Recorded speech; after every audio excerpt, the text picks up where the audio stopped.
And good morning, everybody. Good morning. Welcome to the Scottsdale Center for Spiritual Living and our meditation. I'm Reverend Height, and we're glad that you are all here in the space with us, and those of you joining us online. I'll have a short reading for us this morning, then we'll go into meditation. Guide us back out at the end, and we'll be going for about 15 minutes. Ernest Holmes, founder of Centers for Spiritual Living, wrote this. The world is beginning to realize that it has learned all it should through suffering and pain. Surely there can be no intelligence in the universe that wishes us to be sick, suffer pain, be unhappy, and end in oblivion. Surely if God or universal intelligence is imbued with goodness, then it could not ordain that we should ultimately be other than a perfect expression of life. We must know definitely and consistently that the universe is for us and not against us. We shall have to learn that evil is neither person, place, or thing of itself, but is an experience which we are allowed to have because of our divine individuality. If we take our images of thought only from previous experience, then we continue in the bondage which those experiences create. If we talk about discord, we shall become more discordant.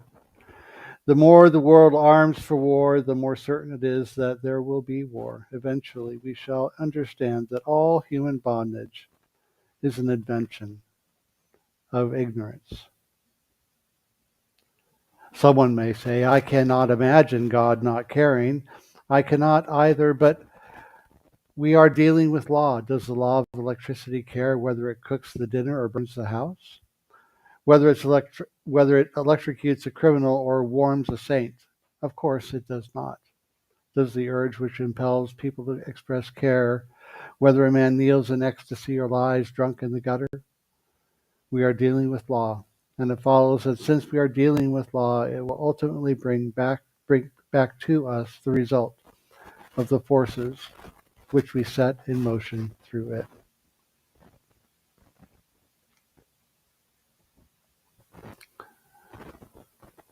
Let's take that inside for a moment.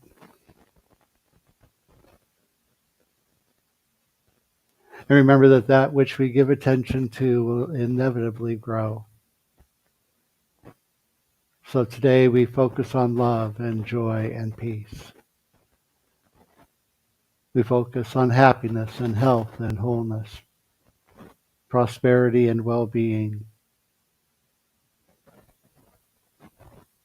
And we feel into that over the next several minutes. We feel into that, a life worth living.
Back here to the space. Back to the seat. The breath.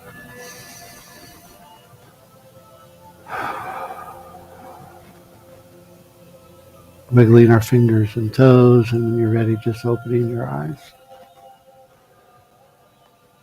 Thank you for joining us for our meditation period this morning, and we'll see you at the top of the hour for our gathering. We look forward to seeing you then.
Hey.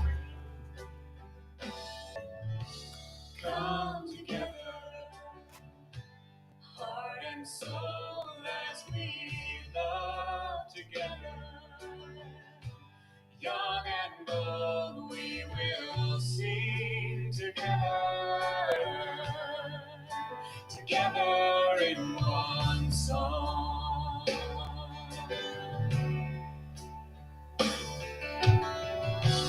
Come together. From different worlds we are drawn together. In our own way we can pray together. Together we are strong.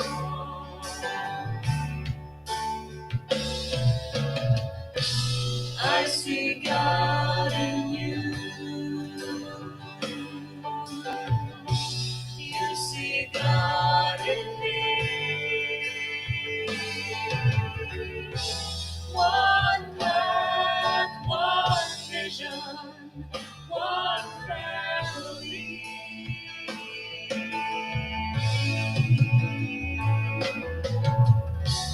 Come together, dreams and hands we will join together to build a place we can grow together. Together we are whole.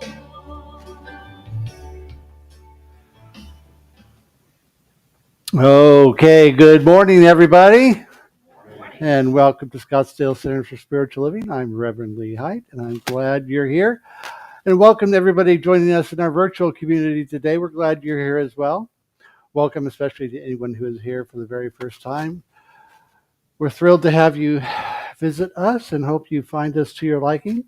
If you'd like to stay in touch with us, register for our once weekly email and you receive our Saturday newsletter also featuring upcoming services, events, classes, and more, as well as Mindful Monday, a concise overview of our Sunday message sent on Monday mornings. You can find us on Facebook or YouTube and watch our live streaming messages each Sunday and see recordings later in the week on our website at scottsdalecsl.org. Be sure and check in when you're here if you'd like to on Facebook and Instagram. We'd love to see and hear your reviews. As a growing, vibrant community here, we are happy to meet new friends each week and look forward to experiencing Spirit with each of you, sharing our mission, vision, and purpose for being as part of our service. Would you join me as we speak them into the service this morning? Our mission is to provide spiritual tools for personal and community transformation. Our vision is a world that works for everyone. Our purpose is to awaken to our spiritual magnificence. And so it is. Willie Nelson once said, "When I started counting my blessings, my whole life turned around." So, does anybody have any gratitude they would like to share this morning?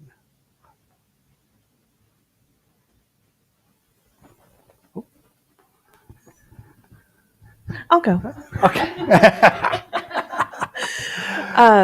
My mother has been with me since November of last year.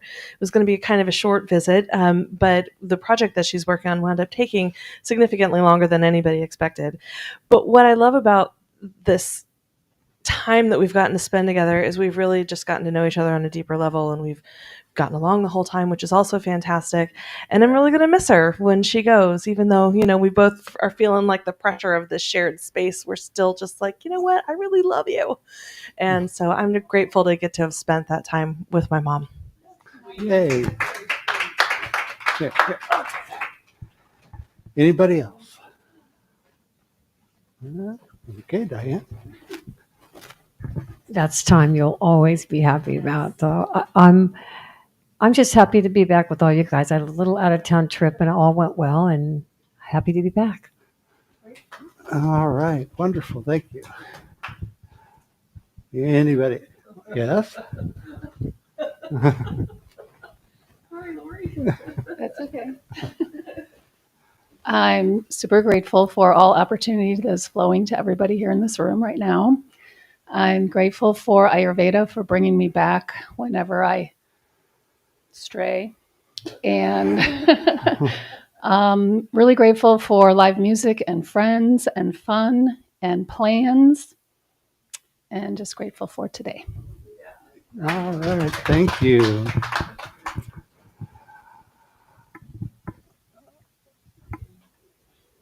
All right, and I am grateful. I had a week in Boston this last week working, but I got the chance to kind of get out and see a little bit of Boston and the surrounding area, enough to know that I want to go back when I'm not working. So that will be much, yeah. I mean, I got all the way to Salem, which is really kind of one of the areas I wanted to see, and I didn't have time to stay. I was there working, and I had to get back and meetings and all that. But it was fun. It was fun to see the area and know that I want to go back and do something there. Okay, with that, we will move into our invocation.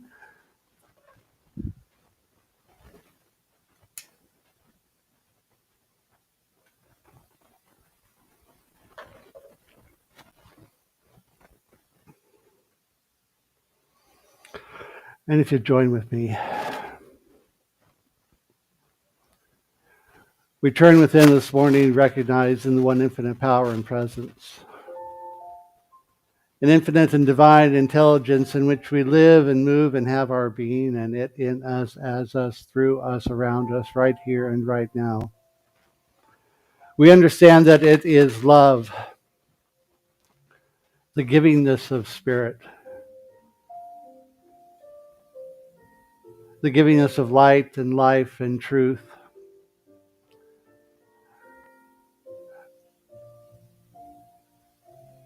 Active as these words I speak right here and right now.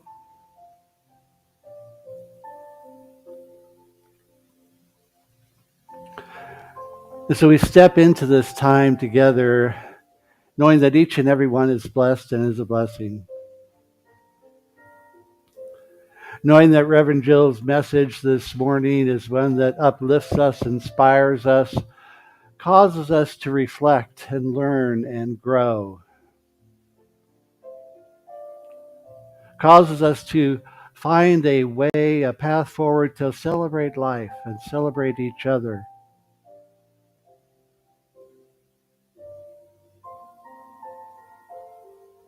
How good it is that we can gather together here in this space and online,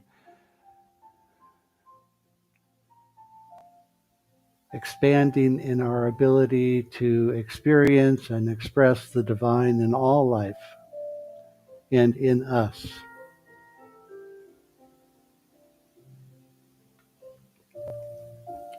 So with gratitude, we go forward into the rest of this time together here this morning, knowing that each and every one is blessed.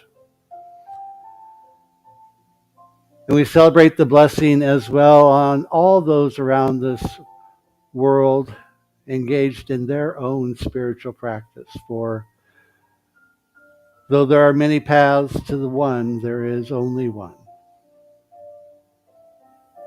And so we let it be. And so it is.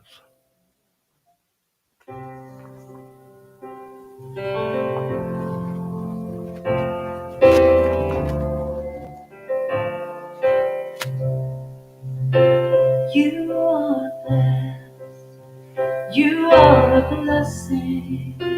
You are blessed. You are a blessing. You are blessed. You are a blessing. You are blessed.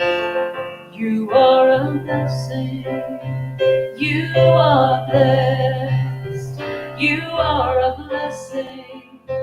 You are blessed. You are a blessing. You are blessed. You are a blessing. You are blessed. You are a blessing. You are a blessing. You are a blessing. Good morning. Good morning. We have another Grateful Gathering fundraising event coming up in June, and it's coming up real soon. It's on the 21st. Fun in the Sun Luau, hosted by Valerie. Join us for the brunch by the pool as we celebrate summer at a super fun party. We've had one of these before. It's great fun. So look forward to getting your tickets out there and consider attending and inviting a guest, and maybe consider having an event yourself. You too can host. The details are in the lobby. Today, after service, will be our monthly prayer service, and everyone's welcome to join us in affirmative prayer. You can participate in three ways. You join us in person in the circle here, or you can email your requests, https://scottsdale.org/prayer-request/. I think it's on the board. Or place your written prayer request in the prayer box at the front table. Our brunch bunch returns June 29th at Picasso's Healthy Italian Kitchen. That's going to be fun. We always eating and communicating and being together is fun. And we're now excited to announce the Scottsdale CSL Dream Vacation Raffle. Get ready to pack your bags because you could win a 1-week trip for two to a fantastic destination of your choice with so many exciting destinations. North America, Latin America, the Caribbean, Europe, Asia, Africa, South Pacific. Let your imagination fly. This incredible prize lets the lucky winner pick their ideal destination for a week of unforgettable memories, whether it's sunny beaches, bustling cityscapes, or serene mountains. So much to pick from. Raffle tickets are $10 each or 3 for $20 and only available at our Sunday service or at the upcoming luau at Valerie's. Yay. So don't miss your opportunity to win this amazing vacation while making a difference here, making a difference because each raffle ticket directly supports our center here. So this doesn't include resort taxes. You'll have to dig out your little wallet and pay for those. But travel must be booked 6 months in advance, and your voucher expires in October of 2026. So after the message this morning, we'll open the mic for any questions you might have about the topic. And we have some ushers have pens and scratch pads if you'd like to take notes.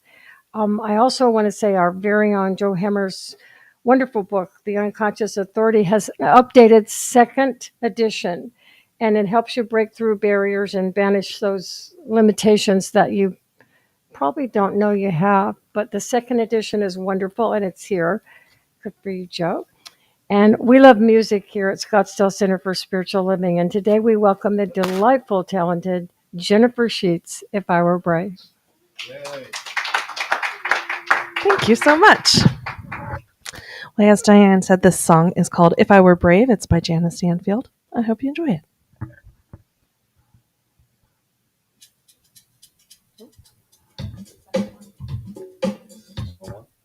Little preview for later.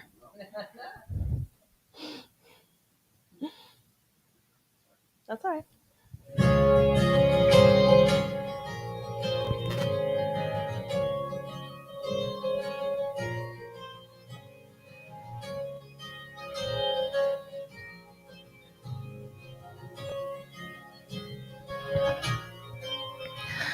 What would I do if I knew that I could not fail? And if I believed, would the wind always fill up my sail? How far could I go? What could I achieve? Trusting the hero in me. If I were brave, I'd walk the razor's edge where fools and dreamers dare to tread. I'd never lose faith, even when losing my way. What step would I take today if I were brave?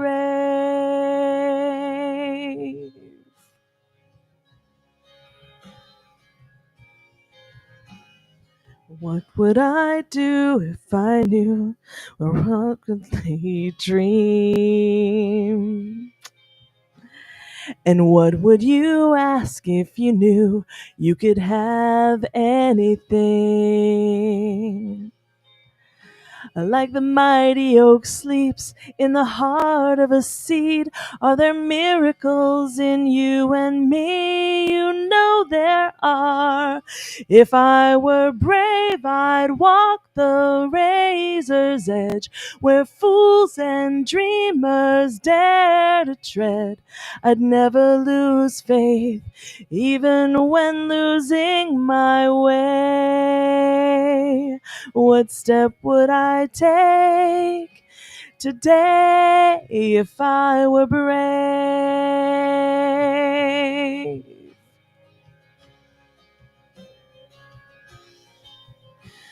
If I refuse to listen to the voice of fear, would the voice of courage whisper in my ear?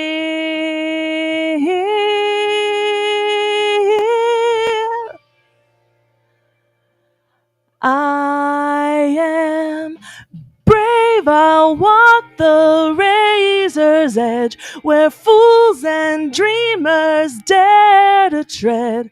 I'll never lose faith, even when losing my way. What step will I take? Today I am brave.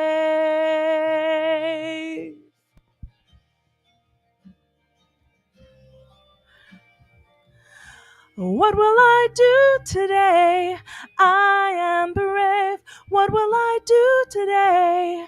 I am brave. What will I do today? I am brave. What will I do today? I am brave.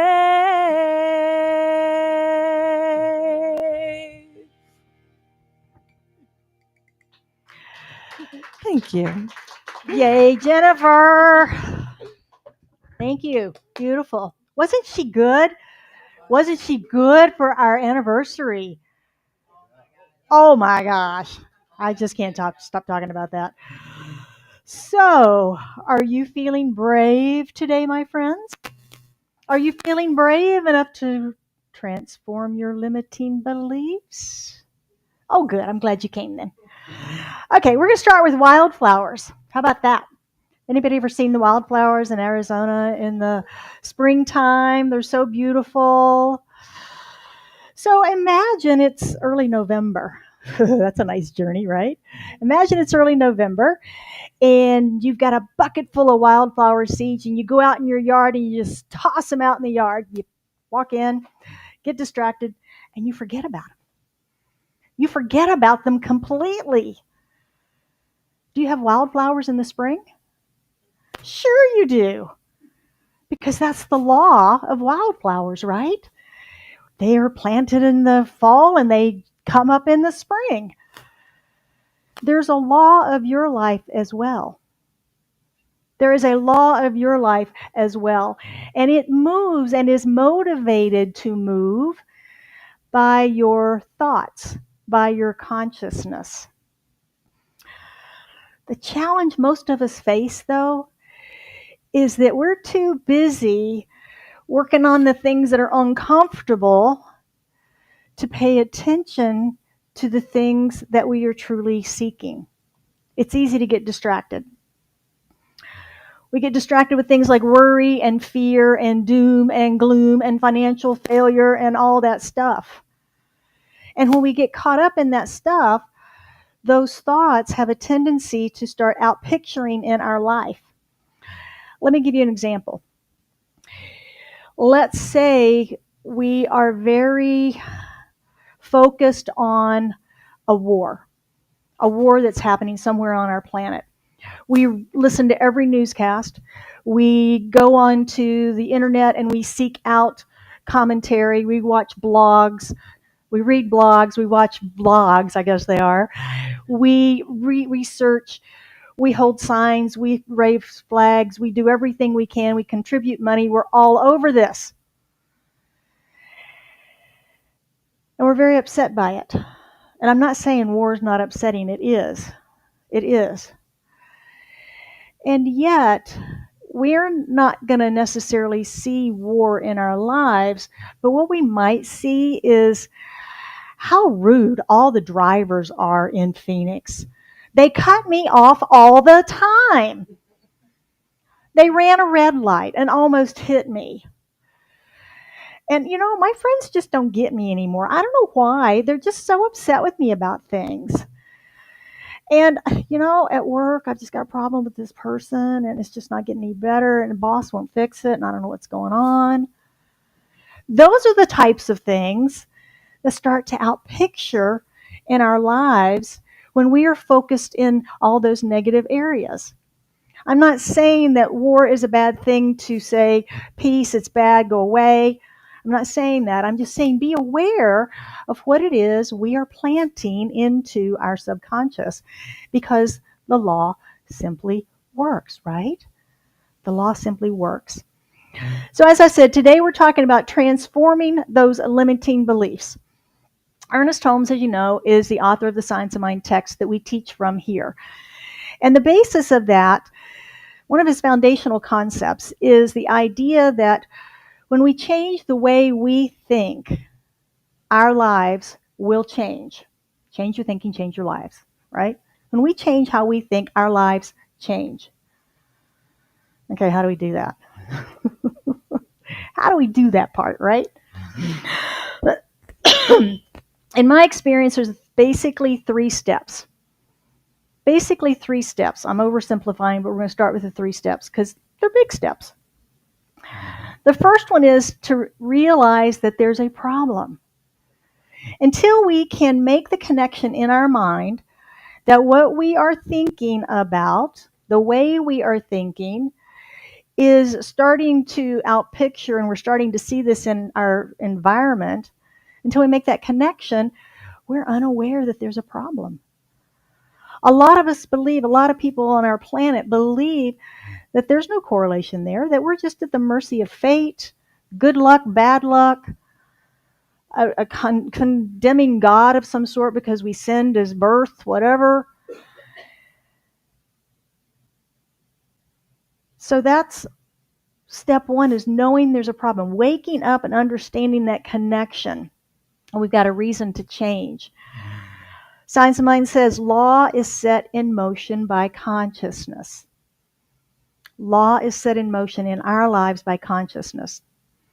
Step 2, we have to take back our personal power. We have to take back our personal power. And we do this when we stop blaming anyone and anything outside of ourselves for the condition of our life. If you listen to music, if you listen to movies, television, the news, friends and family, our own conversation, we have a tendency to blame others for things that happen to us. Because they did, I'm this way. This is my life. They did it to me. They fired me. They hired me. They married me. They divorced me. They hurt me. They did whatever to me. To me. I mean, for goodness sake, it started with Adam and Eve, right? Adam blamed Eve. Eve blamed the snake. In reality, they all just made a choice. That's the real point of the story, right? Is the freedom of choice. But we focused on, off topic, never mind. Different talk.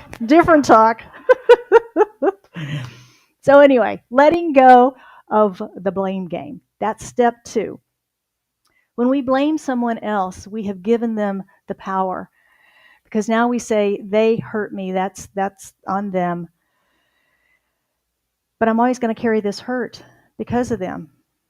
So they're the only ones that have the power to apologize, make it right, make it better, take care of it, make it go away. I have no power to do that. They did it to me. That's what happens in blame. So when we stop blaming and we start taking responsibility, then we have our power back. Science of Mind tells us by taking total responsibility for our life, by giving up all blame and all judgment, by releasing the past and forgiving all the people who are or who have been in our life, including ourselves, we are now ready to experience dominion and personal freedom. So step 2 is claiming our power back. So once we realize that the way we think about life is what's creating our problems, and we reclaim our power by no longer blaming others, then step 3 is where we actually begin the inner work. It's where we actually begin the inner work. We begin to discover the thoughts, the beliefs, the actions that are driving the bus of our life, that are setting the law into motion in our lives. Anybody heard of Jim Collins, author of the book Good to Great? You probably know the book. It's been around forever. It's a business book. And it uses the metaphor of a bus to represent a company. It's written about companies going from just being good to being great and staying there. My company uses this book and has for 20 plus years. And we still use the language even today. His metaphor, I think, works for us in our lives also. He asks if we have the right seats on the bus. And then he says, do you have the right butts in the seats on the bus? So when we think of our life, our bus of life, do you have the right seats? Do you have the right seats on your bus? What are they? Mine are spiritual connection. That's a big comfy seat up front for me. Also, healthy relationships, healthy body, healthy mind, financial freedom, and work or creative expression that I love, that I feel fulfilled in. Your bus can have any seats you want on it. Seats are the priorities in our lives. Remember, we talked about our values. They're the values and the priorities in our lives. Those are the seats, and they're going to change over time. If you were parents and raising children, that was a big seat on your bus, is that responsibility for raising those children. When you're an empty nester, that seat might shrink. You're probably never going to lose that family seat, right? But your children's seat, they're adults now. They're often building their own lives. And you're empty nesters. So you've got a different seat. When we move from job to job, working to retirement, our seats are going to change, right? Our seats are going to change as the stages of our life change. So what the seats are on the bus is not as important as you knowing what those seats are, as you knowing what those priorities are for your life. So once we have those seats and we know what those are, then we ask, what are the thoughts that I have in the seats on my bus around those ideals? What am I thinking about? Because the thoughts are the fuel in our tank. Remember, our consciousness is what motivates, moves the law to work for us. So the thoughts are the qualities that I value, how I think in my life, the atmosphere on my bus, if you will. For me, affirmative thoughts are important in all those areas. A general consciousness of being on an affirmative side, 75% full, 95% full kind of attitude. Self-discipline. Self-discipline is important if I'm going to stick with my spiritual practice. Self-discipline is important if I'm going to maintain relationships. You can't have a friendship and ignore your friends, right? You have to participate. In my finances, I have to be self-disciplined there. I can't overspend. I have to set my goals and meet my goals in that area. Self-love, love of others, gratitude. Gratitude is an important thought in my bus: generosity, service of mindset, and how can I be of service to others and to the world? That's the atmosphere on my bus. Those are the things that I'm thinking about. Those are things that are important to me in all those areas and weave in and amongst all those seats. And I also have this little seat in the back. It's a little bench seat, and it's for fear and worry and concern. They've got a place on my bus, as do all the emotions, right? There's a little bench seat in the back for them. They don't get to ride up front. They certainly don't get to drive the bus. They certainly do not ever get to drive the bus. But they're there. The bus of my life rolls along when I remember that the law is what's driving the bus. I'm not.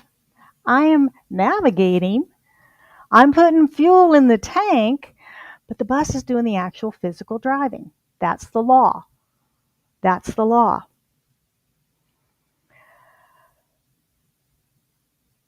Now, as I face the twists and turns and challenges and windy roads of life on my little bus, that's when fear, concern, and worry might start to get out of their little seats and start coming up to the front of the bus, right? Here they come.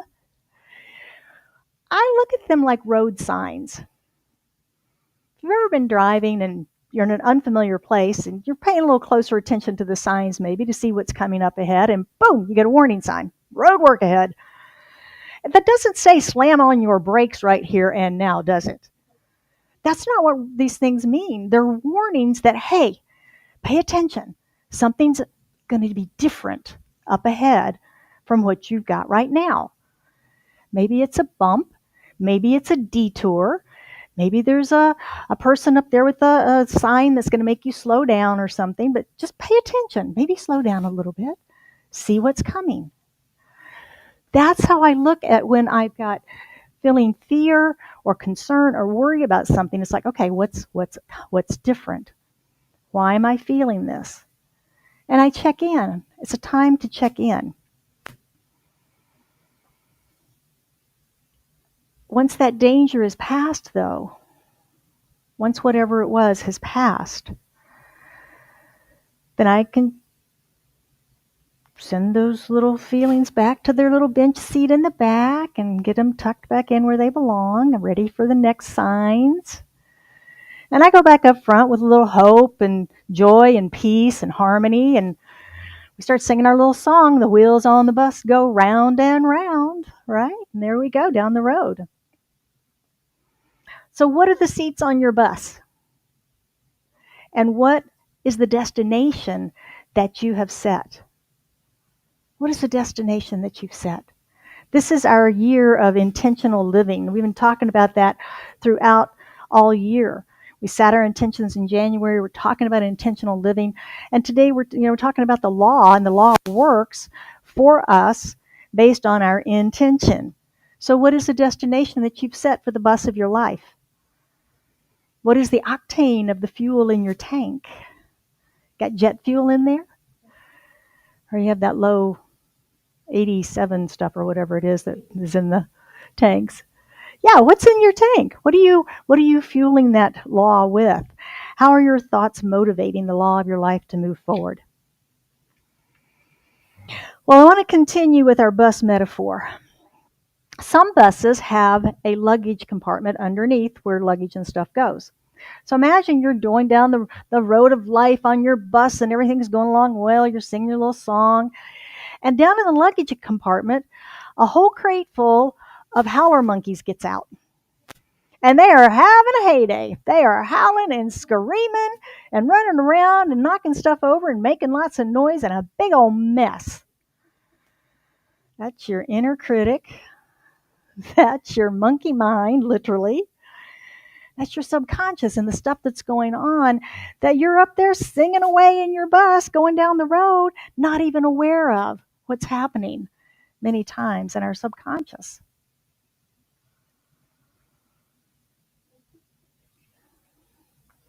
Do you ever notice tension in your body?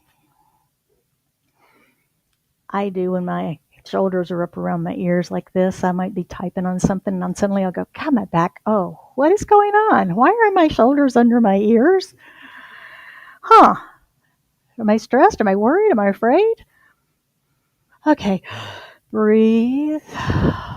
Relax. Okay, what was I stressed about, worried about?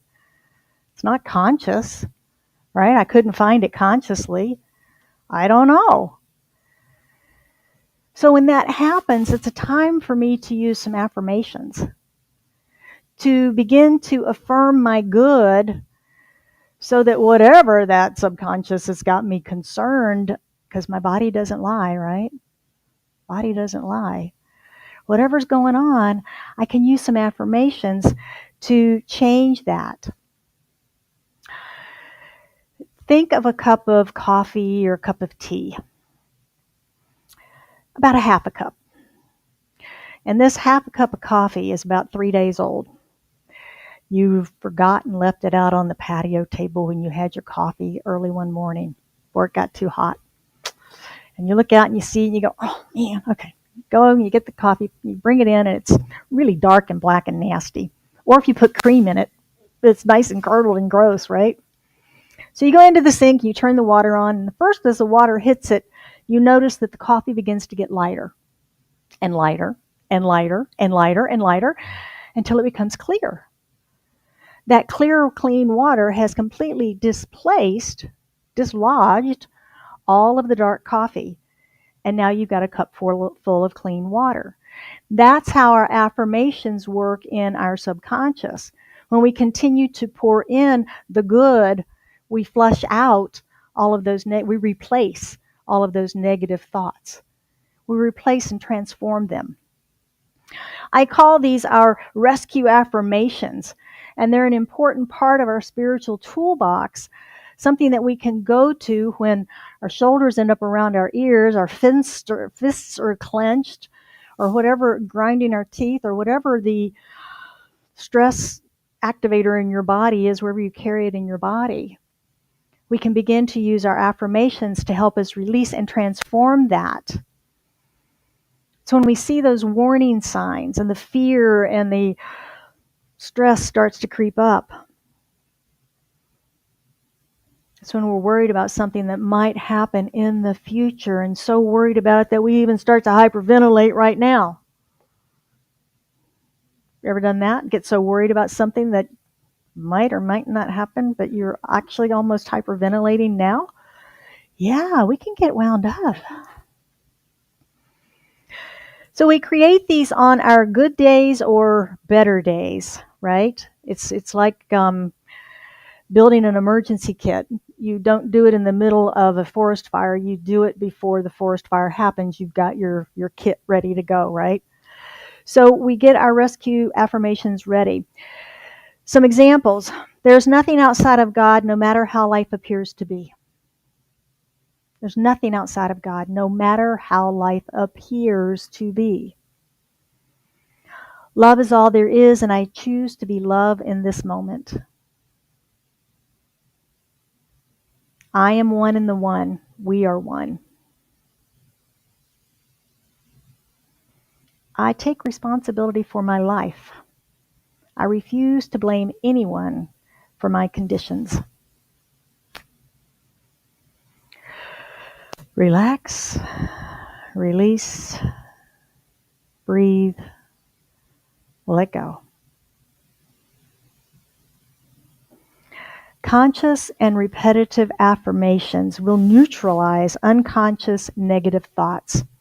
Science of Mind tells us when we come to know that one kind of thought will neutralize another, we can begin to change our thinking and our experience of life. This is proven. This is proven that it works to neutralize thoughts that limit us in any way. The key is we have to do it. We have to do it. I'll give you one more tool. Another way that we can change our thinking and transform beliefs is to use questions of self-reflection.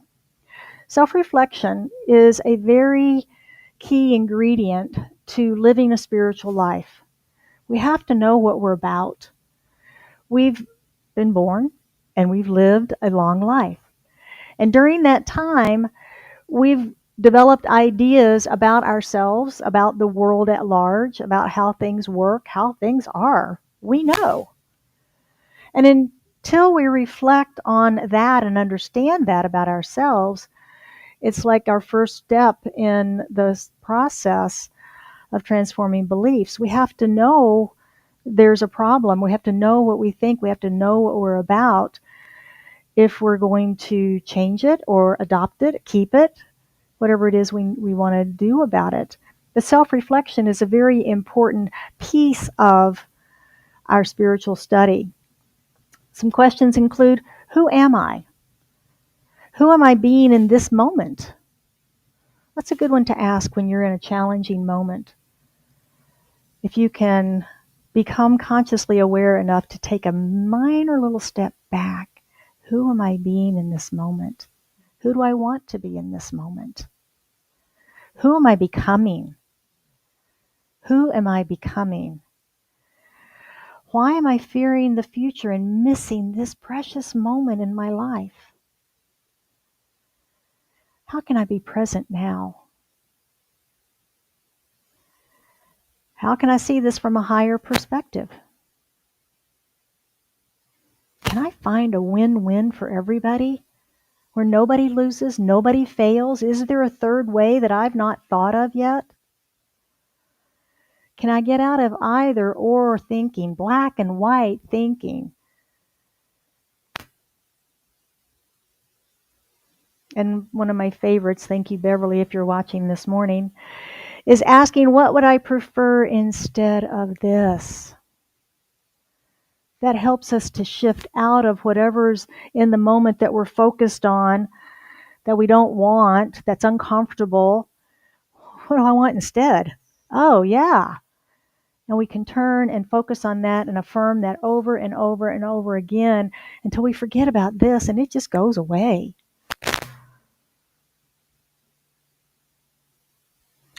Affirmations and questions are great tools for transforming our limiting beliefs, but we've got to use them. We've got to use them. We can recognize the beliefs that are limiting us. And if you're struggling with this, just ask a friend. I'm sure they'll be happy to help you see where your limiting beliefs are. And if that doesn't work, ask a practitioner. Reverend Lee and myself will be happy to be your mirror. Excuse me. Perhaps you've got that one area of life that just never seems to quite work. I call it the flat tire. We've talked about that before. Maybe start there.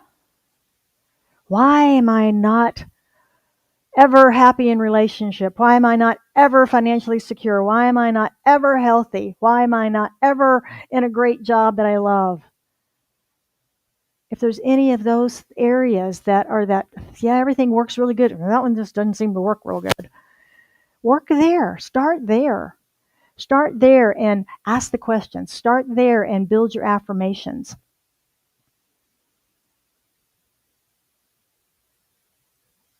Or start with one of the other three. One of the ones that works really, really good. And affirm with gratitude that continuing good in your life. We sometimes forget to be grateful for the good that we have because we're so focused on what we don't like.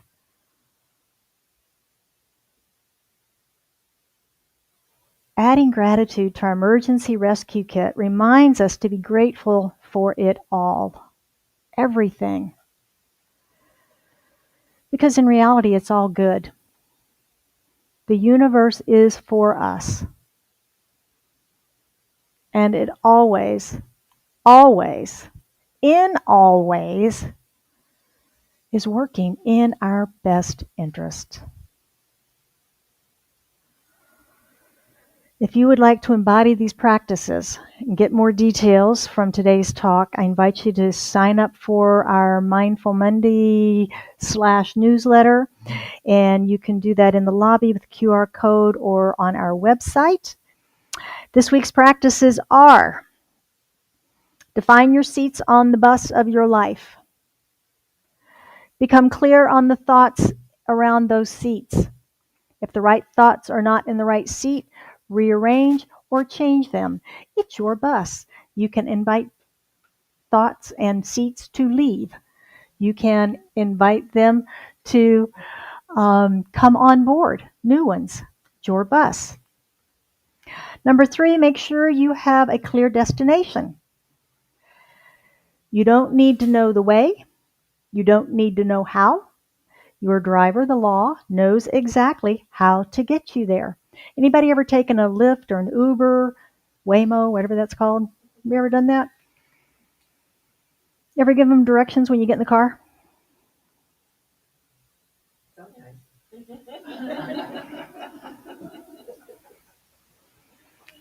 When you use the app, you put in, they know your address, right? Where are you?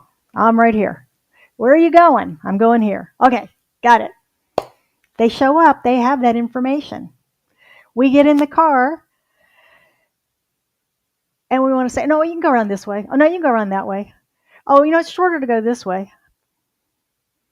They've got their little app, they've got everything they need. Remember, the law already has all your information. It knows exactly where you are, and you give it your destination. You motivate it. It's already got it all. So just like the Uber driver, we don't need to tell it how to get there. We just need to tell it where to go. Number 4 is to upgrade the fuel in your tank with focused attention. Focused attention. So this week, create your emergency kit. Affirmations, self-reflection questions, and gratitude. And keep it as a resource to support you in transforming any limiting beliefs that you may have. Because these spiritual practices will help us all go from good to great. As Jim Collins says, good is the enemy of great. So let's go out and be great this week. So it is. Any questions or comments this morning?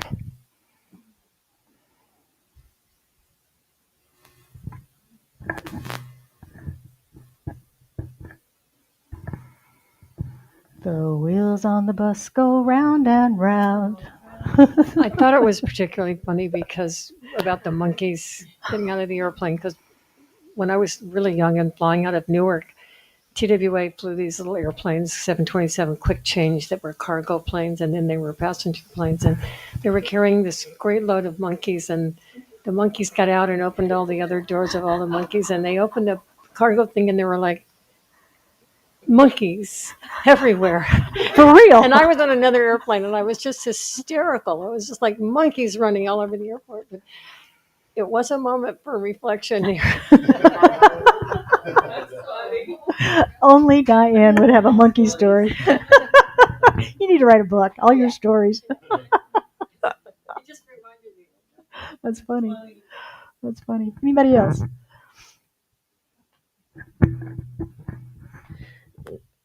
Things that I see happening in the world right now, and hearing your talk today, which was encouraging and a good reminder, and it all still feels so big.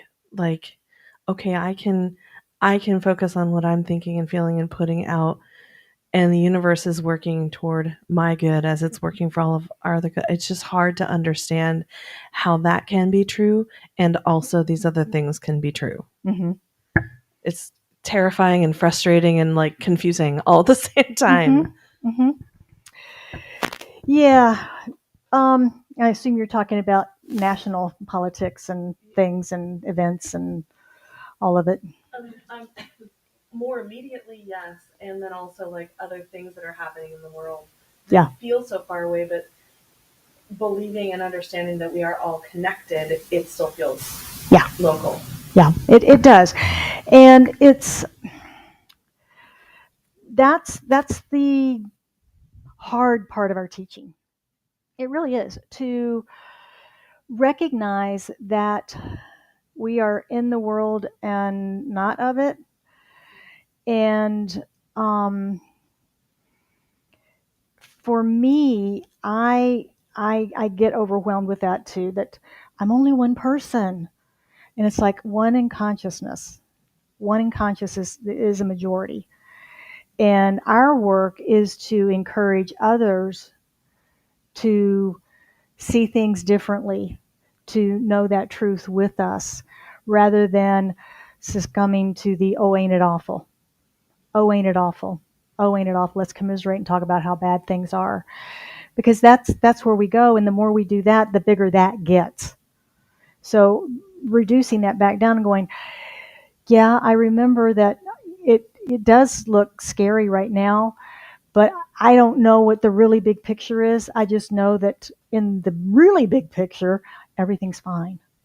And it will be fine because this is temporary. This too shall pass.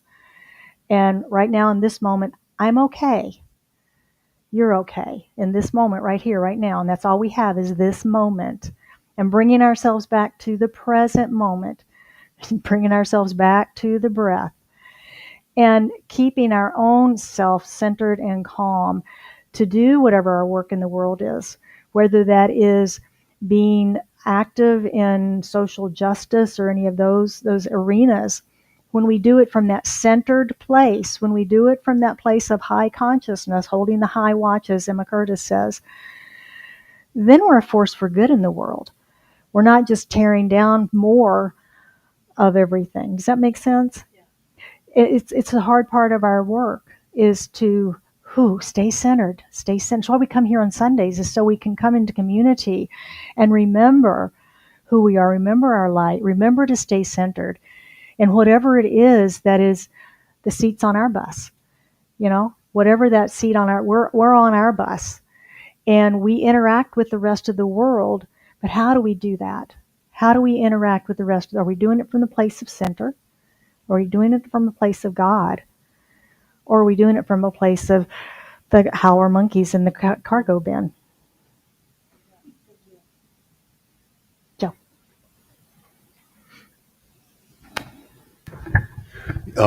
I think of something that kind of bugs me sometimes, and I use the metaphor of a coach and a cheerleader, right? There's the cheerleaders who, keep you excited, but the coach is the one who calls the plays and manages the team and gets on your butt when you're not doing things right. And what happens a lot of times, people are challenged and they go to their friends. You mentioned go to your friends, and the friends are cheerleaders. And 99% of the time, very few will call them out in a coach element. In other words, you're screwing up. You need to put your nose at a grindstone and straighten this stuff out, right? Very seldom you're going to hear that because that'll piss the other person off, and then you have no friendship anymore. So I think it's important that when you go to your friends with this type of thing, that you want them to give you constructive criticism, not just be your cheerleader. Yeah. And unfortunately, I don't think that happens much. Yeah. I think the key there is how you ask and you give them permission. I need you to, I'm coming to you and I really want you to be honest with me and tell me the truth. Tell me the truth. Thank you. I love that analogy. I may use that someday. I'll give you credit. I'll give you credit. All right. I like that. Cheerleader and the coach. The book's right on the door, right on the front. All right. I'm going to get my copy. All right. Shall we pray this up this morning? As we come together, recognizing that there is one power, one presence, one life, one infinite presence that is in, through, and as all that is. And there's nothing outside of that. There's nothing outside of the harmony and the love and the balance and the joy that God is. No matter the appearances we may see, when we go to the highest perspective that we can imagine and know that that's still limited, we can begin to see that we are all individualized expressions of this one, that we each have life itself breathing us, that we each have emotions and fears and joys and peace and wounds and all of it as part of our human experience. And yet we're still one, even in that individualization. And so I speak my word this morning for all of us ones, as I recognize that individuality and the challenges that it presents in our lives, in our world, in our galaxies. For as individuals, we want it our way. And yet we know that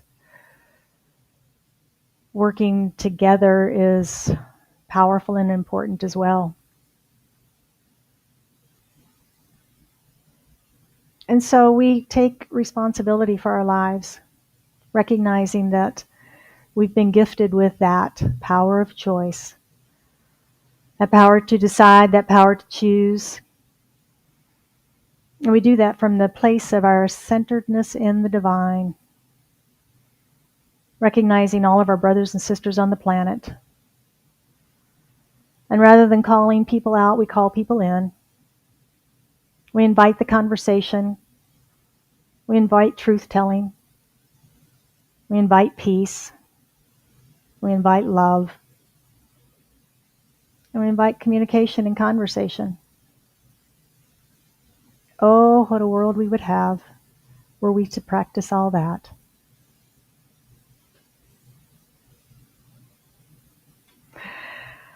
I speak a word of blessing on each and every person here today, those joining us online, those joining us later, knowing that we're all here by divine appointment, knowing that we've come together for purpose. I know that anyone that has anything on their heart this day, whatever it might be, whether it's filled with gratitude, joy, and thanksgiving for the good of their lives, whether it's something they're struggling with,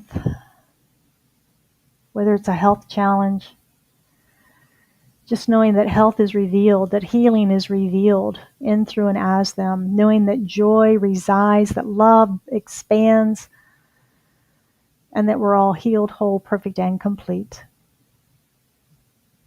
And I'm so grateful.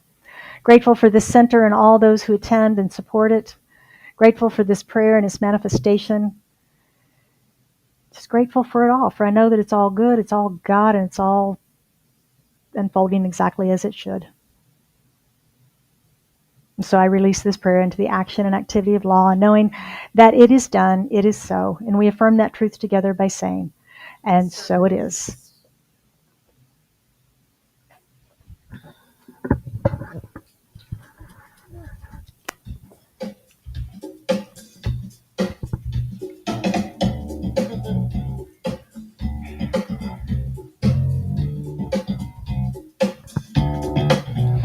I can do it. I can do anything. When I say what I want and I walk my talk, it all comes back to me. I can do it. I can do anything. I release, let go, go with the flow. This is where I'm supposed to be.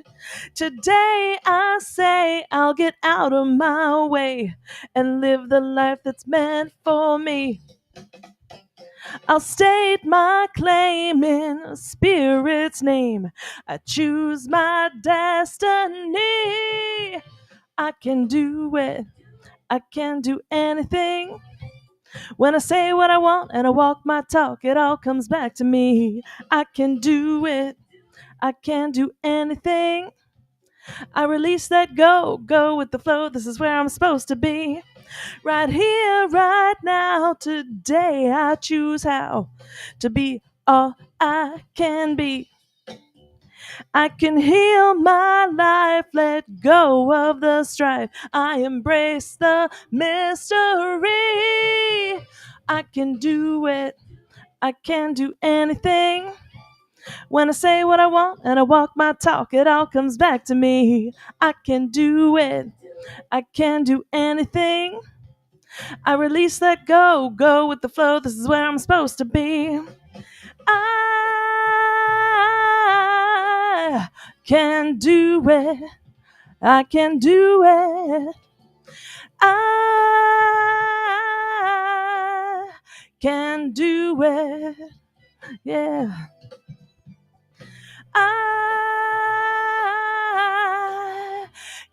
do it now. I can do it. Thank you.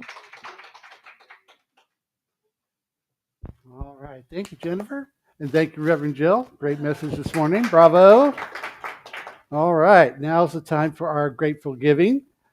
Time in our service for our spiritual practice, where we affirm and circulate our financial abundance and support the mission, vision, and purpose of sharing this truth of affirmative spirituality with our community and the world. Ernest Holmes writes, I know that my good is increased and multiplied as it is scattered.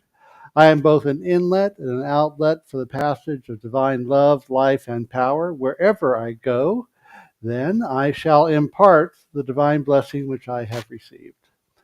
So we invite everybody online and in the room here this morning to join us in this practice this morning. We have several ways to give. We have a donation basket, the QR code for a credit card. You can use our Zelle address. If you'd like to be a financial steward, you can follow the QR code and make your gift borrowed lips. Let's try this again. If you'd like to be a financial steward, you make your gift a recurring gift at the frequency of your choice. We also have Money Finders, a prosperity program where we walk around the world in expectation of serendipitous income just flowing into our lives. And it addresses the practice that Reverend Joe was talking about, where we give our attention to tends to increase. So we have this little envelope for that. Wonderful things happen in your life. 10% goes in here, and then the other 90 stays with you. If you have a recognizable cash donation or a check you would like to put in the envelope, you can do that and put your information on here so that we can send you a note at the end of the year documenting what it is you have shared with us over the course of the year. However you choose to give, please know that we receive your donation with grace and gratitude, as it allows us to continue to send and share our message out into the world. So if you'd like to join me, hold your gift over your heart this morning if you're comfortable with that, and join me in the affirmation. I am an open channel through which prosperity flows. I accept the divine flow of goodness, ideas, and substance through me now. I'm grateful for all of my full and prosperous life, and so it is.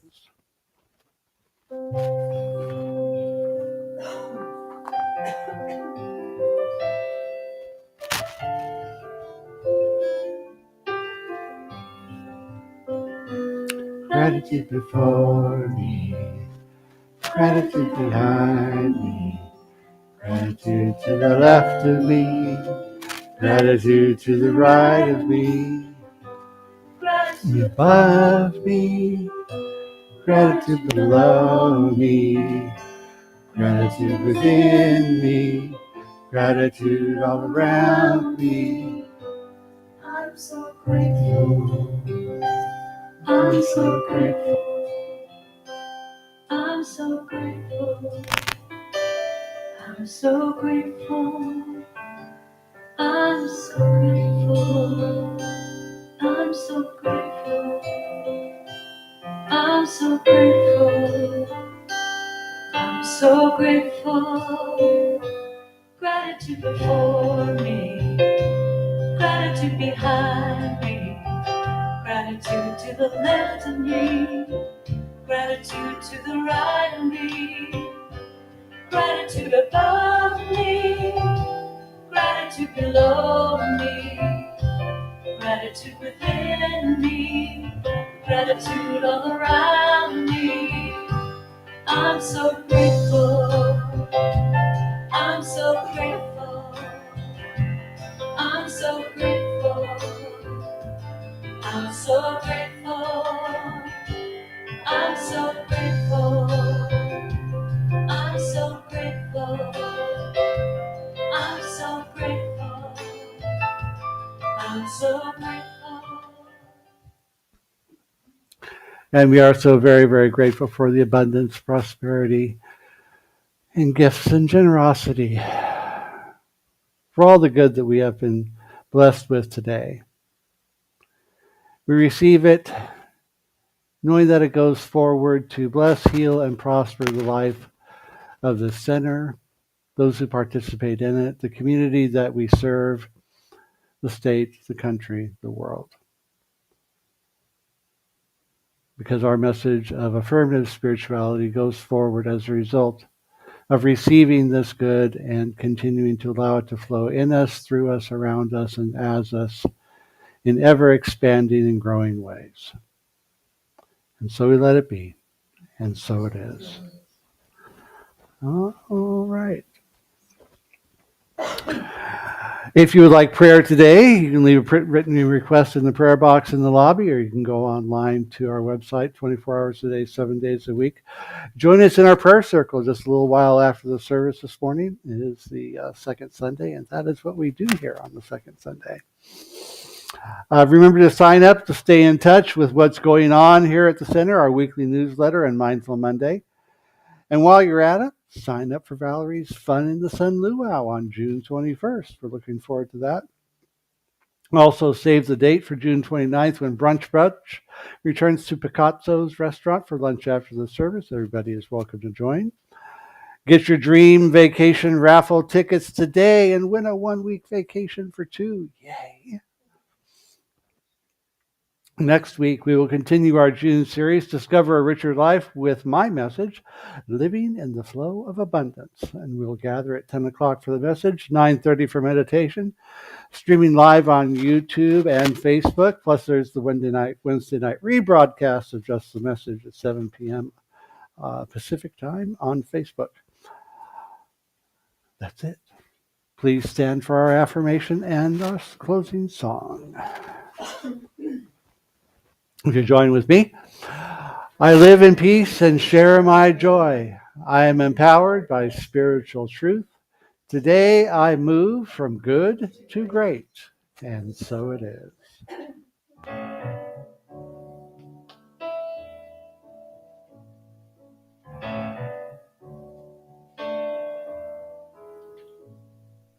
Let there be peace.